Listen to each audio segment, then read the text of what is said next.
தமிழரின் பிம்பம் உங்கள் TV. Toronto Star just released a video that was very, very inebriated, and all I can say is, again, I've made mistakes. These, I don't know what to say. Mayor Ford, do you need help? Mayor Ford, do you need help? Mayor Ford, is it time to ask for help? Mayor Ford, your colleagues want you to go away. Why won't you go away? Well, you know what? I just wanted to come out and tell you that I saw a video. It's extremely embarrassing. The whole world's going to see it. You know what? I don't have a problem with that, but it is extremely embarrassing. And what to say? I'm.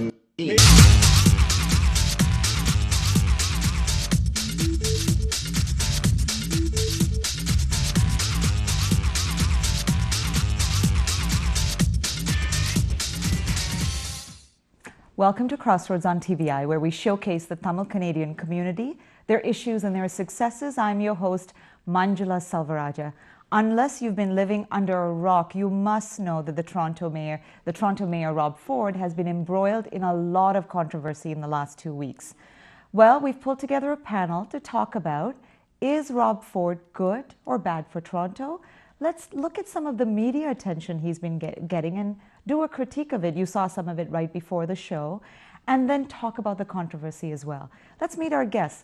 Raveen Nathan is a general manager with a Fortune 500 automation company, an occasional journalist and blogger who has contributed to a number of national and ethnic newspapers. He was born in Sri Lanka but has spent a lot of time in India and the USA before settling in Canada. Prashanth Chandrapal is an aspiring criminal lawyer, a University of Western law student. His research paper focuses on addressing systemic discrimination in the Canadian criminal justice system. He currently works at the Ministry of the Attorney General. Pragash Pio, did I get that right? Pio, I just knew I would get it wrong. Pio is a cultural critic, political enthusiast, community activist, and a frequent guest on Crossroads. Your third time, it's a hat trick. We should have like confetti come down or something. He's a citizen journalist and a contributor to Toronto-based Basic Community newspaper. Thank you for being here. I know that some of us are a little sick of the coverage. So by Friday, I actually thought about, do I still want to do this show and have to read all this material about Rob Ford? But I think this is important. This is about a city that a lot of people care about, and also just about, you know, our perception of municipal politics. So I'll start you off by asking, just very basically, let's go across the board. Do you think he ought to step aside? I think he should resign, and I think we should have a process, if he doesn't want to resign, of like a recall process of removing from office if he doesn't want to resign himself voluntarily. Okay, well, we know where you stand on that then. Okay, so I'm going to choose my words very carefully. Should he resign? Perhaps he should resign, or perhaps he should take a leave of absence, seek some help. But ought he resign? I don't think he should. There's no legislation, nothing in the legislation which tells him to take a leave or to resign. There's no criminal charges. He hasn't been convicted, and he has to be incarcerated for him to even be impeached. So he doesn't have to. Interesting. Yeah, I kind of echo that position. I mean, he said it right. The only thing I can say is that I agree with it, because he could resign if he wanted to, because that's the convention, but he doesn't have to. That's the process we have. Unless we change the process, which I don't think we can change in a hurry, he doesn't have to resign. Just because a bunch of newspapers, you know, pay for videos that somebody made when he was drunk, I don't think that's the right thing. So, and we are going to distill that a little bit more later. I mean, let's come to the point of, you know, there are people, critics out there, I mean, it's even been in media reports where people are saying that the controversy may be paralyzing the city, right? And bringing sort of even, I know that there are no criminal charges, but bringing sort of a bad reputation to the city of Toronto, which is always, like other cities, hoping to attract investment. I mean, given that, do you think there's any merit to those statements? 100%, I agree with that, because we know what happened to Washington, D.C. When its mayor was caught on a similar situation, and the entire world reacted to the negativity that created it. But Washington, D.C. was not the economic engine of the USA, whereas Toronto, we have a lot of things driven by what happens in Toronto, the number of investments, transactions that come here, and also the employment that this city and the people who work here generate. So from that point of view, I feel that this controversy that we ourselves are feeding into without letting the process take its own course is detrimental, and Torontonians are responsible for that too. So you think the controversy itself, or the hoo-ha around the controversy, is detrimental to the city's reputation, but you don't think he ought to resign? That's a very good point made by you. He may feel that he's cornered, that people are unfairly picking on him, and so we have to be kind of fair to that process as well. That just because newspapers want to sell more copies, so they create this controversy and they make themselves behave in a way that they have not done, doesn't mean that he has to give in and say, okay, for the greater good, I'm going to go away. We need to put that same pressure on those who are doing this as well, so we can get to a better place. That's an interesting perspective. Do you want to chime in on if there's any merit to this idea that this has paralyzed the operational end of what's going on in the city, or has brought some disrepute to the city's reputation? On three levels. First, like on a social level, we've become like the butt of every joke around the world. Like from Taiwan to the U.S., like through Rob Ford's crack scandal. Like that's going to have serious impacts on like the city's reputation. The second thing is this is really going to affect like the municipal political processes. Our mayor has been, all confidence in the mayor has been lost. People are like questioning, like councillors are kind of mutinying. He's already like fired how many rounds of like staff members from his own office. So how can he be functioning? And I think it's pretty clear that he does have some serious problems he needs to resolve. And not to be judgmental, I think we all know people who've had substance abuse problems. And those need to be like taken care of for his own personal health reasons, and also for like the larger process of how it's going to affect the city. Luckily, we have a great bureaucracy in the city that it'll keep. I think John Stewart said something really great. I mean, it's actually a testament to the city and its workers that even though we have a crack smoking mayor, the city's been running pretty functional so far. Alleged. I mean, well, he acknowledged he smoked crack. That's true, of course, yes. And his, I mean, the implications that he's willing to smoke crack because he was drunk, and that's a reasonable thing. That's pretty close to saying that he has at least some kind of substance abuse problem. Mm-hmm. But I mean, the joke was, and I think it really highlighted it. We have a mayor who has substance abuse problems, but our city's still running well. I think that's a testament to the workers and the culture of the city itself, right? Mm-hmm. Like, we are a world-class city. One bad apple isn't going to ruin the whole bunch, but how long are you going to risk it? And then the other thing is, like I said, the political processes, like, first of all, a lot of people are losing confidence in the political process. I think we're starting to see some holes in it. For example, we have a mayor that I think like a good majority of the city would want to remove now, who doesn't, because the only process he can be removed legally is if he's charged and indicted and goes to jail. But like now, like, what do we do when there's a politician that nobody likes, who has serious problems and is affecting the city? So let me ask you, this is the curious thing about your statement about the fact that nobody likes him. I mean, ever since this thing's broken, his popularity has actually gone up in the city. Yeah. I've heard a couple of pundits actually say there's a chance he may be reelected. I mean, and I think that's a really curious thing that's going on. Like, I think it's first touched on the fact that like the flaws of the municipal electoral process. The opposition that should be there is like in disarray. It does not like have any root in a lot of the communities. A lot of people have a very they don't really understand what's going on, because a lot of the media has only been scandal mongering. They've just been like, oh, it's crack. What are the actual effects to the city, right? Like, and you touched on it. It's going to have serious for business, social, cultural, and political reasons. And I think as this develops further and further, people are going to realize that. and if we had process of removing him, like legitimately, I think in time we're going to be seeing that like a lot of people are, we have to get rid of this guy, and I think there's going to be growing So you think pressure. there might be a growing pressure? That's interesting. Do you want to jump in on the merit of the two items that I mentioned? At first I want to address the crack smoking mayor. Yeah. He said he smoked it. I mean, we can't allege that he's still Yes. smoking it, so let's just be legally correct here. But in terms of him being elected again, his ratings have gone up since the confession. And again, I think we'll talk about this later on, but he does get support from the common man argument. Like, people do support him because he's a common man, and I just want to touch upon that because the common man doesn't smoke crack like they all argue, but the common man does make mistakes, and I think people get that. And the common man has problems, whether it's relationship problems or alcohol abuse problems. They have problems, and for the next election, if he seeks help and he comes back, and he'll be returning like the prodigal son, and I think he'll have become a role model even. And that's the thing. We don't understand voting behavior, but people will vote for the person that they relate to. So you think that that's the aspect, like it's that tragedy portion that they're relating to. Now, do you think he is? I mean, this everyman thing, I hear people say it on streeters all the time, little street interviews. Oh, he's the everyman, he's much like me. Is he though? I mean, is he what you would, if you could just kind of look at sort of his makeup, he does come from a privileged family. Do you think he is that everyman? Well, like I said, voting behavior, it varies for everyone. And I personally would want to elect a mayor. And again, I didn't vote for him.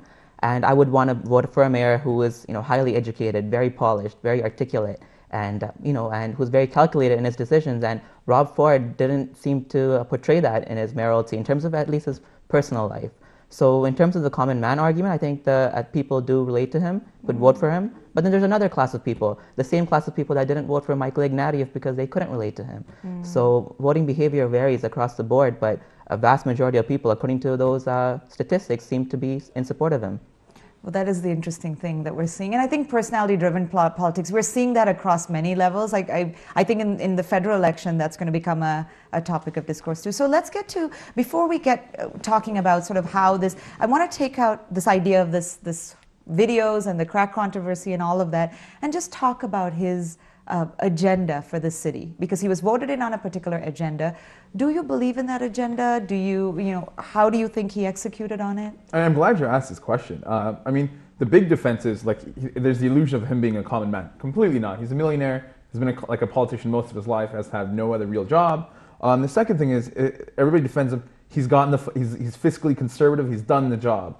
I completely disagree. Under him, first of all, like when he came in, we had a $500 million budget surplus. Under him, we've now, so he hasn't raised taxes, and he's done a couple of good things, but mostly he's cut like about $70 million in services when we had a budget surplus. He cut services, and also actual city service fees have gone up by $22 million. These are going to affect the most marginalized communities that depend on these services. We've had TTC fare increases and all these fare increases that are going to affect the common man seriously, quite negatively. And people think that's fiscal conservatism. I mean, if you have, if you have a budget surplus, you should be using that to, build up the city infrastructure services. If you have the surplus, if you don't have a surplus, I can understand cutting back on services. But if you have a surplus and then you cut back on your sources of revenue, and then claim that you have, and which kind of what happened with the KPMG report when he first came in. Oh my God, we have a deficit. No, we have a $500 million surplus, and then you cut services, and then you charge marginalized communities for services they depend on, like recreation programming, TTC fares. That's not fiscally responsible, and putting the city into a more precarious economic position. So this question of him being fiscally responsible is completely ridiculous, and I think. And now that I think the common man illusion is being and this is why I say I think he's going to lose a lot of support, because the common man illusion is that facade is disappearing now, right? He's a common man with criminal connections. That's what at the very least people are starting to see that, I think. So I disagree with this idea that his agenda of being fiscally responsible has been anything but effective. He might have taken away a $60 tax, but he's increased service fees by $20 million for people. Not everybody sees it, because it's the most marginalized communities that are being hit by this. That you think may not have a voice. That's interesting. Would you like to jump in Sure, on this? on the agenda.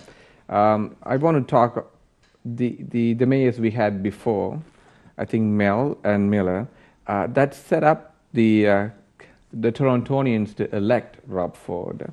And the reason why, we all agree that he's a millionaire, no doubt, and he comes from privilege, but he connects with the common man or common woman's frustrations as to what is happening in politics in general and what's happening in the city hall, or what happened in the city hall during the previous two mayoral periods. And not only that, then he connects with them, and he's able to connect in a populist level that not many politicians have done. And that's his strength. And I want to go back to your old question about why is his ratings going up. So those who believed in him, that this guy connects with me personally, even though he may not come from the same background like I am or somebody else, he's able to talk to my frustrations, and no other politician in the municipal level is able to do that. And he's done it consistently for year after year. So he doesn't come up with this policy platform just because he's running for an election. He said that. So people believe in what he said. He's been consistent in that, right? Yeah. There's nothing behind that. And about his agenda, the question you have, I think we needed his difference in perspective after what we saw, what happened during Miller and Mel's period. And he was able to push through most of his agenda initially. Then his personal limitations, that's where my disappointment is. His personal limitations have stopped that agenda from going forward. He could have done certain things. He may have done certain foolish things, no doubt. Instead of being penny wise and pound foolish, he may have done some of the cuts. I agree with you on that. But his overall agenda was the right thing for the city that it needed. And where he failed, for example, this casino project, that could have generated thousands of jobs for Torontonians, even for the Tamil community, that he couldn't push it forward because by then that his personal foibles have come to kind of impede his ability to implement his agenda. So that's what I'm worried about. I support his agenda, but he is unable to push his agenda through. But people still believe in him. So we are in a quandary here. So this is interesting. So you believed in the original agenda, you felt he was executing on it, but you believe sort of these personal issues and the controversy everyone else has brought to it has overwhelmed or made him incapable of. So we're going to hold that for a minute while we just listen to a caller. We have Jayakanthan on the line, and let's see what he has to say. Go ahead, sir. Yeah, I disagree with some of your presenters there.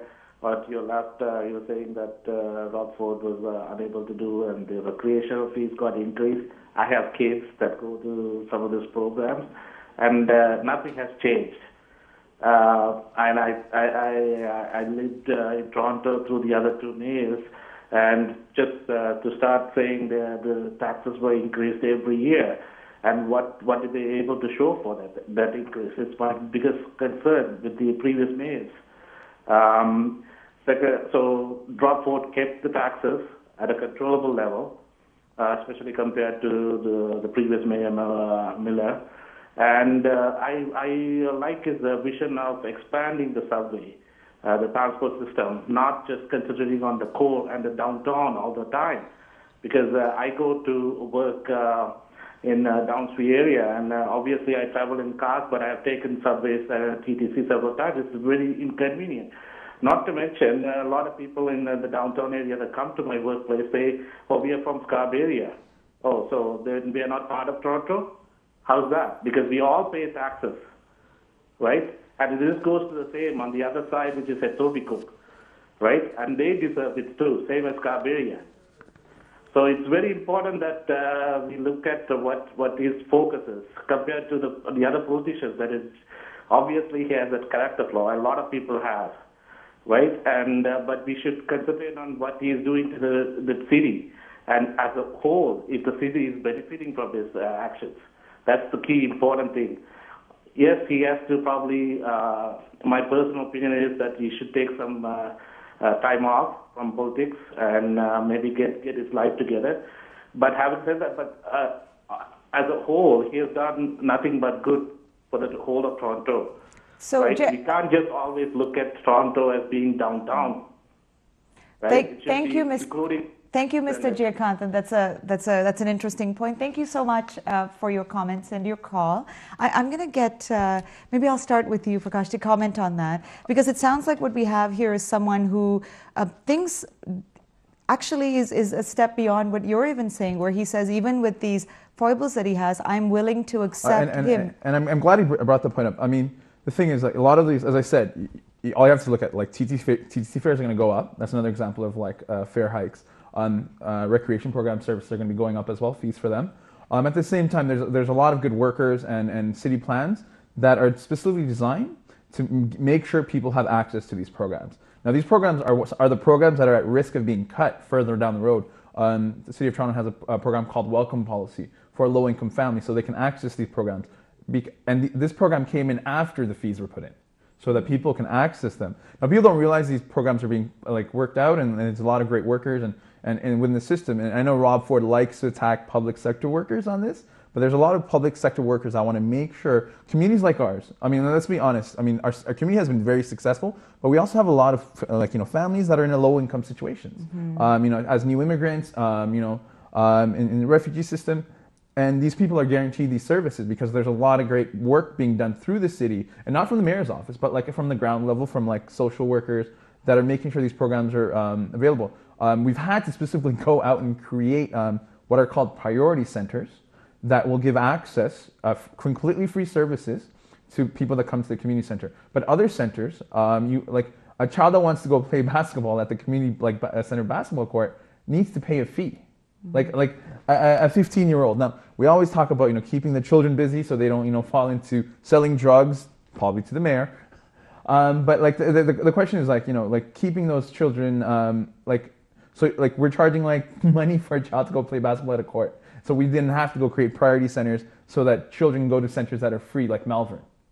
So what you're saying is we're getting rid of the things that kill the problem at the start and dealing with them at a more expensive stage. I'm going to have you hold that thought there, and we will definitely continue this discussion. We're going to take a break.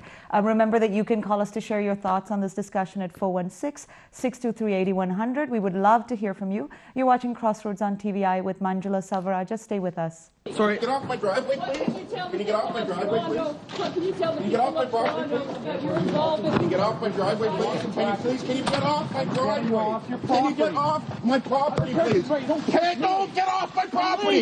Take it off my property. I'm leaving. Hey, thank you. Thank you very much. Get off my property. Thank you. Thank you very much. What do you understand? Get off the property, partner. Get off. Thank you. Thank you very much. Are you the focus? Thank you.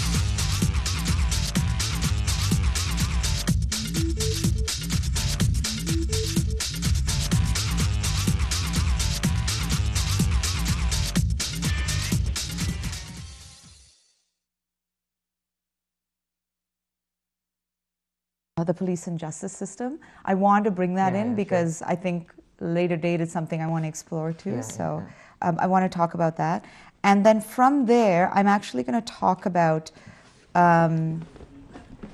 comparing this particular issue to the treatment of other politicians, right? Do you think, I mean, we've talked, you know what I mean? The whole thing about the $1.1 billion boondoggle, inebriated. Sorry. Get off my driveway, please. நண்பகலில் Ford city விசாரணையாளர்கள் Rob Ford தாம் கொக்கையின் போதைப்பொருள் பாவித்ததை ஏற்று I have been advised that we are now in possession of a recovered digital video file.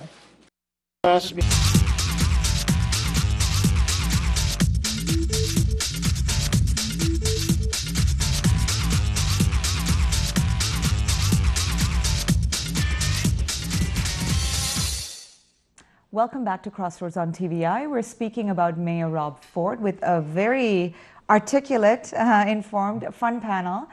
We'd like to hear from you. Do you think media, local media, national media, are being fair to him? Call us to share your thoughts at this number, 416-623-8100. 8100.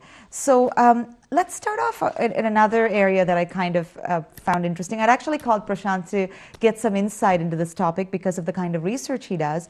The question that I have for you is, do you think that he is getting an easy ride from, be it the justice system or authorities, police authorities, because of who he is? Let's say what he is. He's a Caucasian male, privileged, comes from a wealthy family, let's say. What are your thoughts on that? Absolutely. I mean, I work in the justice system. I've done extensive research on racial profiling. I've written numerous papers. And I know that if there was a young, let's say black male, same kind of incidences where the police followed them and seen exchanges, they would have been arrested. And the entire investigation, as Clayton Ruby suggested, it's a botched investigation. I mean, they followed Lacey around and they've seen manila envelopes, packages being exchanged, vodka bottles laying around where the park they were drinking, and he was driving afterwards. And all that happened, and there hasn't been a single charge on Rob Ford. And that absolutely frustrates me. That's my biggest concern with this entire scandal, let alone his smoking. I mean, crack aside, it's the fact that the Toronto police neglected or ignored the facts of the case, and they didn't charge him. That frustrates me. And I mean, that's why we see, right? I mean, I can get into the facts and the statistics. There's 5% of, in 2011 there was a study, 5% of the Ontario's population is young black youth, but they represent 24% of the prison population. And Aboriginals, for instance, represent 3% of the population in Canada. They represent 1/3 of the prison population. And they argue differential involvement in crime, and they argue, is it racial profiling? Are they targeting them? And it's both. But I mean, it's the fact that they didn't proceed with taking any actions. That's why Rob Ford gets the privileged treatment. I mean, and like you said, he is white and he is privileged, and I can get into more arguments, right? The legal representation side of things. So I think the police department didn't do a good job. They didn't do a fair job, and we don't see equality in the way they treated Rob Ford. Talk to me about the legal representation. What do you mean by that point? Exactly. I mean, like, not all of us can afford the Dennis Morrises, his lawyer, and the Clayton Rubys, and all these high-priced lawyers. And as much as I hate to admit it, because I work in the justice system, but if you can't hire an expensive lawyer, then your chances of winning that case or having those charges dropped is slim to none. And that's what happens. I mean, there's plea negotiations, all these happen, and if you can't hire a high-end lawyer, then your charges are not going to be acquitted.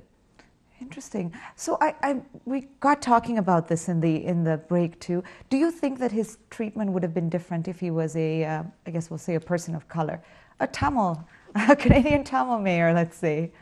Oh, I think it definitely would have been. Like, I think if he'd been a Tamil mayor and he'd been connected to some kind of like gang activity, I mean, this would have been splashed all over like the media, and he would have been outed. Like, but it is splashed all over. But he hasn't been outed. Like, there's just this question of like he hasn't been charged, nothing's happened. And let's be like completely honest. This isn't like Rob Ford's first run with the law. Mm-hmm. He ran into issues with corruption the last time around, and this is after he said he was going to remove corruption from like City Hall, and he's literally brought it into the mayor's office from the whole using city letterhead to fundraise for this football team, etc. He was literally, charged in saying that the integrity commissioner said that he broke the rules, that and that was a huge scandal. He was almost to be removed there as well. So there's a continuing pattern here. This isn't just a one shot. He has a long history of like breaking the rules, legal, procedural, like City Hall, like internal. Mm-hmm. So I mean, it's nothing new, and I think it's the fact that he keeps getting like all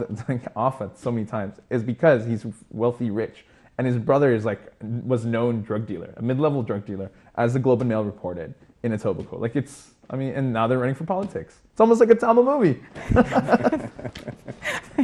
And it could be, actually. We should get on the rights for that production team right now.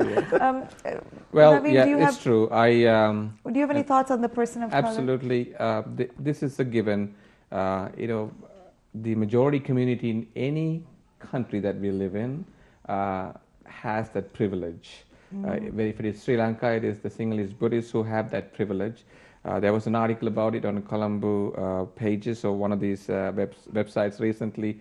Quite a few people had disagreements, but it is a fact that in Canada, white males have this privilege. That privilege is not just Rob Ford's, it is the guy who drives the bus. It could be anybody in the circumstances. Somebody who is not privileged will be treated differently. And we, as a society, we need to work against it. There are lots of well-meaning people who are looking into it and trying to help the system through. And there's no question that if Rob Ford was a person of color, he wouldn't have been given the passes that the criminal justice system is giving him. Even for me, who kind of supports his point of view, I have to agree that's a fact. Prashanth, there you have it, some more research material. We are going to take a call now. We have a gentleman, Wolfgang van Rosen, on the line. Go ahead, Wolfgang. Hi, Angela. I watch your show every week. You're great. Love the show. Thank you. I just wanted to say that I think what's happening with Mayor Ford is so unfair. You know, Barack Obama wrote a book. He admitted to doing cocaine when he was younger. Justin Trudeau admitted he did marijuana. I say, you know what, that guy is cool, you know, he's youth, young, great stuff. But then when you have a conservative politician like Mayor Ford admit to drug use, it's like he might as well be being based. I mean, it's just crazy type of coverage that he's getting. I think it's just so unfair. Interesting. So you think that if you had a chance to vote in the next municipal election, would you vote for him? Would you vote for him? Yes, I would vote for him, and I wouldn't vote for the provincial Liberals, and I'll tell you why. With the provincial Liberals, they wasted a lot of money. That affects my taxes. Mayor Ford did something in his personal life that doesn't affect me personally, and that's a big difference. He brought in a good budget, but that gets buried in the page 20 of the Toronto Star. Got it. Thank you, Wolfgang. We are going to put this to our panel now because this actually, he speaks about what we were going to talk about next, which is this idea of, is he getting differential treatment in the media? The other way, we've talked about the whole, person of privilege, but the other way in that I seem to sense that the Senate, people that were involved in the Senate scandal, and for example, Harper and McGuinty with the plant scandal have not really been targeted in this way. So maybe I'll start. Do you think that there's a different standard for? I think, unfortunately for Toronto and Rob Ford, he presents himself as an easy target for papers that are finding themselves under pressure to sell, including Toronto Star, a great newspaper for a long time. It is facing some troubles, financial troubles. So is Globe and Mail. They are using this to get their sales numbers up. They're treating it as a business proposition. So for them, it is much easier to talk about crack cocaine and videos and four-letter words than $1 billion, wasting taxpayers' money just to move one, power station one area to the other. That is a criminal waste. I haven't still seen a process where somebody is going to be held responsible for that. That is really going to affect Ontario's future. We need $2 billion to develop the Ring of Fire, the mineral wealth up north. We are begging for that money. We are asking the federal government for money. We are asking the private sector for money. $1 billion, we just gave it to somebody away. And 2 years later, we don't have the money that would give us $60 billion in revenue if we develop the Ring of Fire. So it is really impacting Ontarians, these big mistakes, and it impacts the Tamil community because we depend on Ontario for jobs and our security and safety. So I think that is more important to us than papers trying to sell more, newspapers, just using a vulnerable guy who is giving a lot of opportunity for people to pick on him. Would you like to step in on that? Come on, you must have. I saw you nodding. I agree with the gentleman that spoke. It's not about his drug use. Let's be honest. I believe in Canada, there's 3 million to 6 million people with substance abuse problems. There's 300,000 people, that's 1% of the population, that have a crack abuse problem. And definitely as a person, Mayor Rob Ford, I think he needs support and help, and he needs to go step back. And I think we've all known somebody that's had these kind of problems before. I think that sympathy is good. But this isn't just about his crack use. It's actually that video of him smoking crack. Now, there's 4 people in that with him. One person is dead. 2 of them are in jail for attempted murder. Another person was thrown off a building, and his close associate is under investigation for what is it? What was the charge? Extortion. Mm-hmm. So this isn't just a personal issue; it's a criminal issue.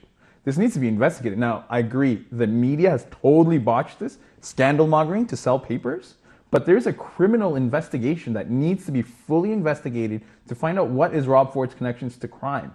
And it wasn't just a personal issue that, I don't know if anybody knows, like the Project Traveler, where like Dixon Road was like invaded by like 10,000 cops, people beaten up and to get this video, around this video. Like they went into a neighborhood, like it was like a military operation, beat up people, destroyed property, harassed like old women and children, and arrested like 100 people around this. So the connections to crime, violence, politics is like, it's something we really need to investigate, especially if we want to avoid kind of sliding, as we were speaking before, into the kind of violence and political violence and connections of like criminality that exists in Sri Lanka, right?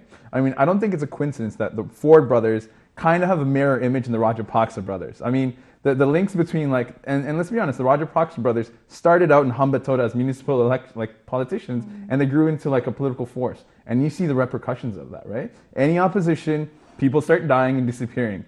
In this one, people started dying and disappearing. We need to find out the roots of that. This isn't some simple, because he smoked crack. I mean, yeah, great. If he smokes crack and he's a high-functioning addict and he can run the city, great. But he has connections to like drug cartels. I've heard some really intense rumors, and I don't want to like rumor monger. But what's already been put out there, people should be very, very cautious, very like concerned, and they should really want to push for this investigation to be completed and find out the connection of the drug, the Ford brothers and the drug and criminal community. I think that's a valid point. So going from there, then let's touch on the scandal mongering.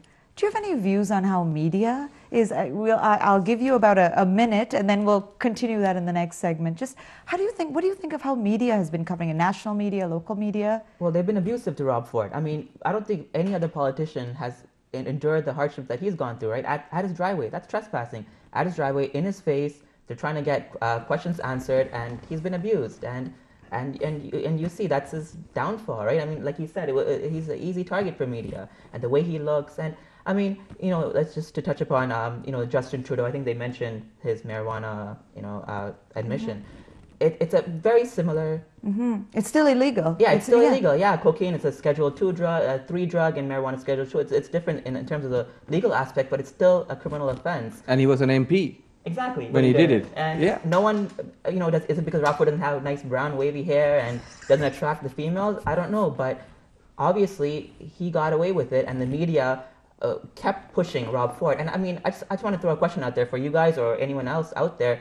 Say if this same incident happened and the admission happened, but there was no hoopla and fiasco in terms of the video and that picture with him with the Dixon Blood gang, would people still care as much as they do right now?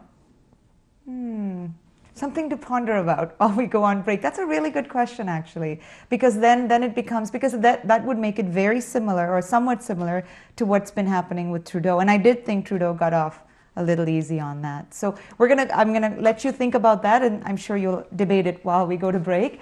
Stay with us. We're going to take a break now. You're watching Crossroads on TVI with Manjula Salvaraja. With today's announcement,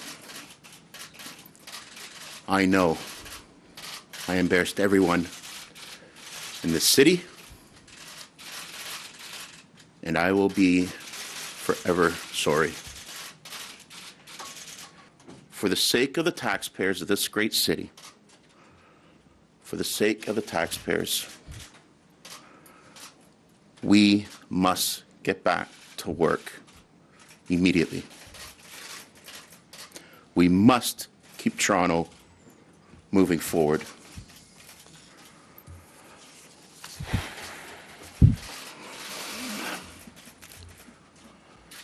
I was elected to do a job,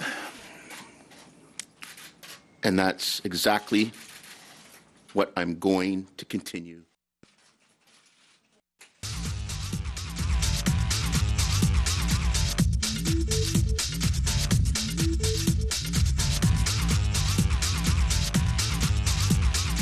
By the police chief? Is that what you're implying? The police chief doesn't intimidate me. I'm the only one with political will that will stand here and hold the police chief to account. There can't be a rule, in my opinion, with the chief's comments the other day. We have the most political police chief I've ever seen. The police chief believes he's the judge, the jury, and the executioner. In my opinion, this creates a bias towards the mayor. It creates a bias towards Sandra Lisi's case. This compromises the chief. And again, I'll repeat myself. I'm not going to respond to any personal attacks. We're going to continue to do our job. It was making a very sincere effort on Thursday not to offer any suggestions on what should then transpire or any opinion. I was asked a very specific question about how I felt.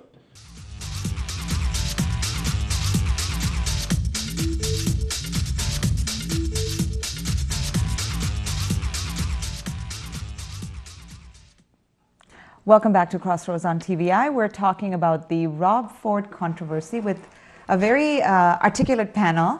And as we continued actually talking during the break, and you made a really good point that I want you to repeat about the details that are being revealed and how you're saying these actually, it's not a good thing that these are coming to light. Yeah, first of all, I'm concerned that this become a trial by media, and we should let the justice system do its role, and that's the only role that they have is to get these criminal proceedings processed. And the fact that the media is so delved into this, and the fact that the media lawyers are going into the court system and asking the judge for these court documents to be released, and now we all have access to it, it's tainting the justice system. There's supposed to be at least some closure, because I mean, there's so many documents in there that would taint another criminal proceeding, and that's detrimental to the justice system and the process that we have there. But you don't think that I mean, let's say, you know, he said he smoked crack once, he said he hadn't. Don't you think that that information is important for the public? I mean, that's why media lawyers are in there, let's say, other than scandal mongering. So don't you think the public has a right to know? So I think I would like to, I mean, before you say a word, yeah, the public has a right to know, but also the defendants also have a fair due process for them. And most of these defendants are people of color. We already talked about that the criminal justice system is tainted against them.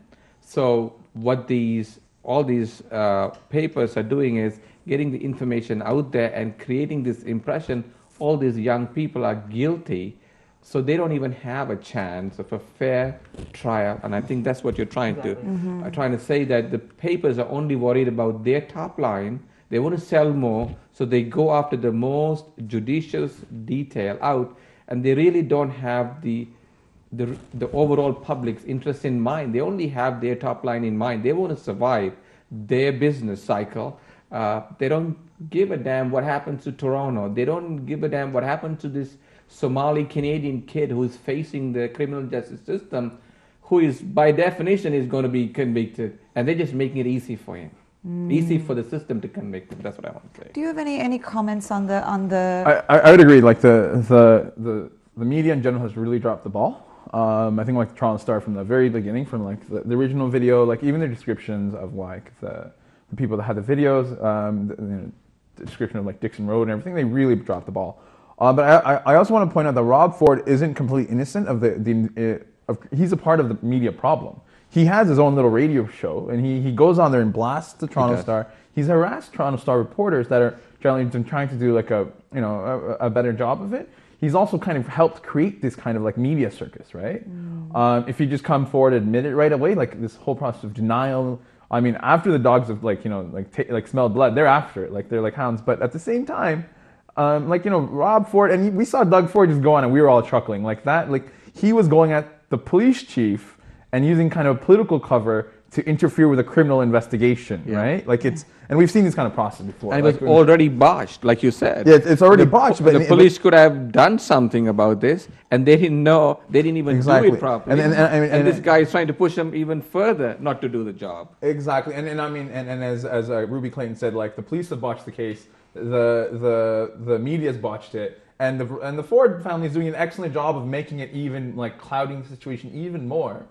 and making it really hard for people to understand what's going on. Like, this is a criminal investigation around murders and like extortion. That's it. At the base, that's what it is. And that's one of the most, I mean, I wouldn't even say it's the base. It's a fundamentally important thing to find out how this politics, the violence, and crime organizations, and it's all connected. Like, we need to find that out. Mm-hmm. If we just let this kind of fester on, we're really walking on thin ice in some real bad situations for future municipal elections and politics.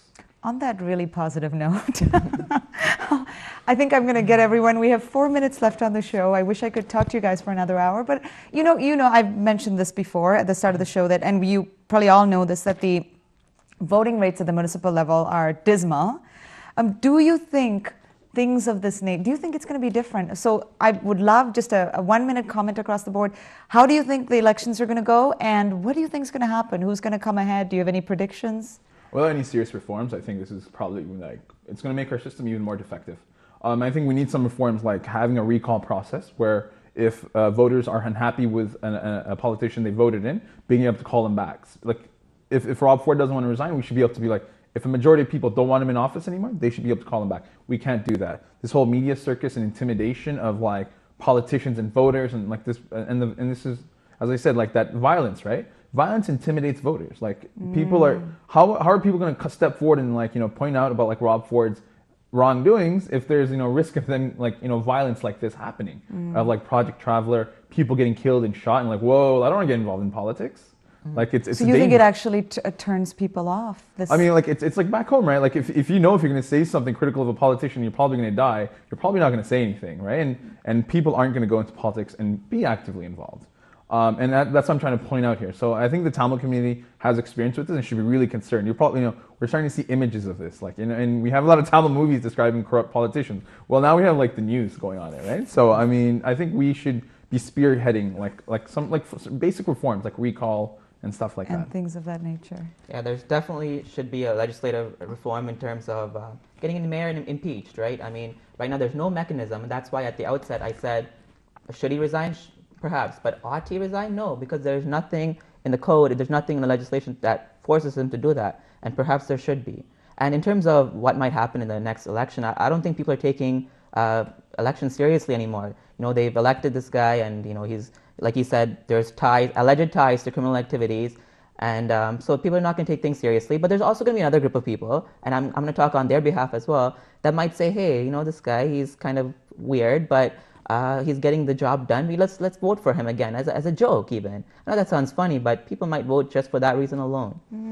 And because they relate to him, you mean? Relate to him or whatever, even as just for fun. I know that sounds very funny, but there's like going to be a rebellious. Yeah. An ironic vote. Yeah, ironic vote. That's also not taking the process seriously, though. Exactly. But I want to take a contrarian point of view. I think this has got a lot of people interested in politics, especially the young people, ethnic communities, and everybody. So I think it is good overall because we are sitting down and talking about reform. And thank God we are not living in Quebec, because there it was really corrupt. We just have a system that is an incident right now that we are dealing with, but systematically it is not as bad as Quebec. Ontario is a positive place, and this can only make it better. So you think this will bring the focus? Well, we'll know in a couple of months, right? 12 months, 11 months, I think. Thank you so much for coming on the show. I really appreciate it. And hopefully we'll bring you back again in October, the exact same panel, to analyze what's going to happen once we get closer. I think it's going to be a very exciting year. I think there's going to be a lot of interesting hats thrown in, and we'll see what happens. Thank you for joining us. It's been a fun show. You've been watching Crossroads on TVI with Manjula Salvaraja. Have a good week.